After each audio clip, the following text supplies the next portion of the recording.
কোনো গুনাহতে লিপ্ত হওয়ার ইচ্ছে প্রবল হয়ে উঠলে ভাববেন, এই গুনাহের কারণে আল্লাহ সুবহানাহু ওয়া তাআলা যদি আমার জীবন থেকে বারাকা উঠিয়ে নেন, আমাকে দেওয়া নিয়ামতগুলো তিনি যদি এই গুনাহের কারণে ছিনিয়ে নেন আমার কাছ থেকে, তখন কেমন হবে আমার জীবন?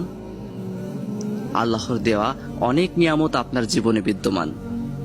শারীরিক সুস্থতা, বাবা মার বেঁচে থাকা, সন্তানাদি, ভালো একটা চাকরি, ভালো একটা ব্যবসা প্রতিষ্ঠান, ভালো একটা ক্যারিয়ার।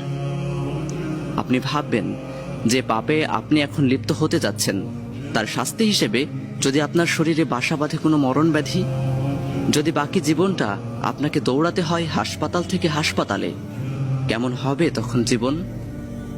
যদি এই পাপের কারণে আল্লাহ আপনাকে আপনার বাবা মার আদর স্নেহ থেকে চিরতরে বঞ্চিত করেন, যদি আপনার সন্তানের বাবা ডাক শোনা থেকে আপনাকে বঞ্চিত করেন, যদি তিনি কেড়ে নেন আপনার প্রিয় চাকরিটা, যদি আপনার ব্যবসায়ে তিনি ধস নামান, কেমন উপভোগ্য হবে জীবনের সেই সময়গুলো?